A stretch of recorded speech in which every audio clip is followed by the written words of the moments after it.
1960년대 활동했던 전설의 록밴드 비틀즈, 약 8년이라는 비교적 짧은 활동 기간이었지만 이 시기 대중들은 비틀즈에게 열광했어요. 하지만 이때까지만 해도 정규방송 시간 외에는 이들의 노래를 들을 수 없었죠. 이로 인해 방송 규제를 피해 사용 허가를 받지 않고 전파를 송출하는 형태의 해적 방송이 유행하기 시작했습니다. 방송을 송출하는 이들은 영국법의 통제를 받지 않는 주변 바다로 나아갔고, 이 중에는 패디로이 베이츠라는 영국 육군 소령 출신의 인물이 있었죠. 그런데 이 패디로이 베이츠라는 인물은 어느 날 독립을 선언하게 됩니다. 바로 이곳에서 말이죠. 그렇다면 과연 영국 해상에 존재하는 이 나라는 어떤 이야기를 가지고 있을까요? 오늘은 이 내용을 한번 이야기해볼까 합니다.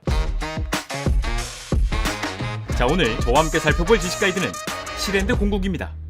때는 시간을 거슬러 1940년대 초반, 세계는 유리없던 혼란스러운 상황에 직면해 있었어요. 네, 바로 2차 세계대전이죠. 이 중에서도 영국과 독일은 매우 치열한 전투를 이어가고 있었고, 영국은 독일의 공격을 막기 위한 하나의 방법을 생각해냈습니다. 다름 아닌 바다에 요새와 벙커를 짓는 것이었죠. 하지만 이때 지어진 시설은 대부분 국제 해역에서 불법적으로 건설되었거든요. 당시에는 육지에서 3해리, 그러니까 약 5.5km까지만 영해로 인정되었지만, 아무래도 전쟁 중인 상황이었다 보니 영국의 입장에선 죽이 되든 밥이 되든 일단 독일의 공격을 막는 것이 우선이었죠. 결국 1942년 영국은 에식스주 연안에서 약 10km 떨어진 바다 한가운데 HM 포트러프, 즉 러프 요새를 건설하게 됩니다. 러프 요새는 약 550제곱미터 크기로 이곳에는 항상 150명에서 300명 정도의 영국군이 거주했고, 이들은 독일의 공격을 감시하거나 방어하거나 필요하다면 다른 작전에 동원되기도 했죠. 그런데 지난 1945년 제2차 세계대전이 끝나자 러프 요새의 존재 이유가 사라져버렸어요. 이제 더 이상 전투를 하지 않아도 되었으니까요. 결국 러프 요새에서 영국군은 철수하게 되었고, 이 시점을 기준으로 한동안 러프 요새는 아무도 찾지 않았지만 지난 1967년 한 사람이 러프 요새에 도착하게 됩니다. 이 사람이 바로 패디로이 베이츠였죠. 베이츠는 러프 요새가 지어졌을 무렵 영국 육군의 소령이었는데요. 그는 전쟁이 끝나고 얼마 지나지 않아 은퇴하게 되었고, 이후에는 방송 규제를 피해 사용 허가를 받지 않고 전파를 송출하는 형태의 해적 방송을 하고 있었죠. 당시 영국에는 합법적인 민영 방송이 존재하기는 했지만 각종 규제에 시달리며 정규 방송 시간 이외에는 송출이 안 됐다고 해요. 때문에 해적 방송은 많은 사람들에게 인기를 끌게 되었고, 해적 방송을 하는 이들은 정부의 단속을 피해 영국법의 통제를 받지 않는 바다로 나아갔던 거예요.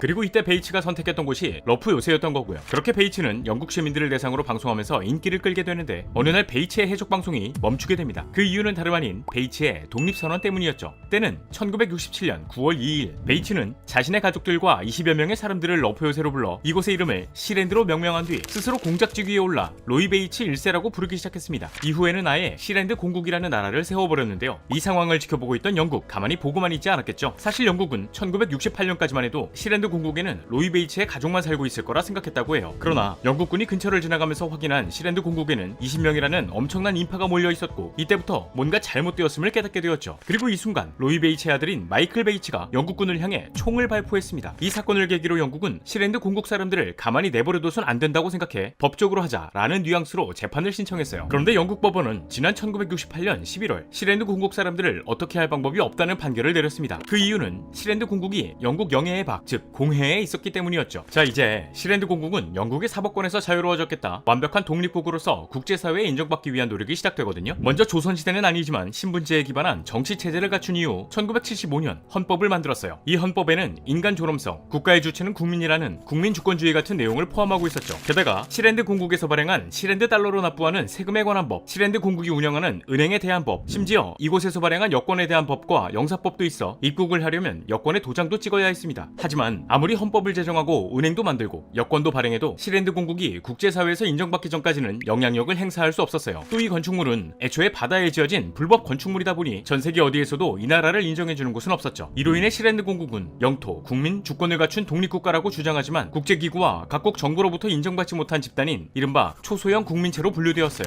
그렇게 시랜드 공국은 내는 내다 라는 느낌으로 마이웨이의 길을 걷는 듯 했는데, 1978년 이곳에 두 명의 사업가가 찾아오게 됩니다. 이들은 당시 시랜드 공국 총리를 역임했던 이의 소개로 이곳에 소문을 듣게 되었다고 하죠. 사업가들은 각각 네덜란드와 서독인으로 시랜드 공국의 소식을 듣자마자 이곳에 손을 넣고 싶어 했다고 해요. 아무래도 사업가라는 타이틀을 달고 있으니 협상을 하든 아니면 일정 금액을 지출하고 시랜드 공국을 통째로 사버릴 것 같았지만, 사업가들이 선택한 것은 바로 전쟁이었습니다. 사실 이게 시랜드 공국 입장에서 전쟁인 거지 사업가들이 무력을 행사한 것과 마찬가지였어요. 일단 사업가들은 로이 베이츠와 그의 아내가 자리를 비운 사이 헬기를 이용해 시랜드 공국을 기습했습니다. 그리곤 마이클 베이츠를 인질로 삼아 로이 베이츠를 협박하기 시작했죠. 그런데 여기 사람들이 전술적으로 타고난 건지 아니면 깡이 좋은 건지 소식을 들은 로이 베이츠가 헬기를 타고 시랜드 공국으로 복귀한 이후 20여 명의 주민들이 총출동해 역으로 네덜란드와 서독 사업가를 제압해버렸습니다. 이후 로이 베이츠는 사업가들을 끌어들인 시랜드 공국의 총리를 반역죄라고 가두고 나머지 사업가들은 전쟁 포로로 취급해 감금해버렸죠. 이 사건을 바로 외자의 난이라고 합니다. 여기서 좀 웃긴 게 시랜드 공국이 실제로 네덜란드, 서독 정부 이렇게 양국과 포로 협상을 진행했거든요. 협상이 진행되었던 장소는 주 영국 시랜드 대사관이었고 이 주 영국 시랜드 대사관은 다름 아닌 로이 베이츠의 집, 그러니까 로이 베이츠의 집이 곧 대사관이고 대사관이 곧 로이 베이츠의 집이라는 건데 아무리 이게 어이가 없을지언정 네덜란드와 서독은 포로로 잡힌 국민을 구해야 하는 입장이다 보니 어금니 꼭 깨물고 협상을 진행했다고 해요. 이때 시랜드 공국은 포로를 풀어주는 대신 우리를 독립국가로 인정해달라 뭐 이런 입장이었고요. 하지만 네덜란드와 서독 정부는 이 요구를 도저히 들어줄 수 없었습니다. 결국 이 사건은 울지도 웃지도 못하는 해프닝으로 끝나고 말았죠. 그렇게 또다시 시랜드 공국은 조용하게 살아가는 듯 했어요. 육지로부터 약 6캐리 떨어진 바다 한가운데 위치한 시랜드 공국, 그리고 이 나라를 선택한 20명이 잘만 살아간다면 이곳이 독립국이든 말든 자기들만 행복하면 그만이었으니까요. 그런데 지난 1982년 유엔 해양법 회의에서 청천벽력과 같은 소식이 들려오게 됩니다. 이 소식은 다름 아닌 영해의 기준 변경이었죠. 이전에는 영해의 기준이 육지를 기준으로 3해리였지만 이 회의가 끝나고 난 뒤 영해의 기준이 육지로부터 12해리 약 22km까지 늘어나게 됩니다. 이 말은 즉 시랜드 공국이 영국의 영해로 들어오게 되었다는 거예요. 하지만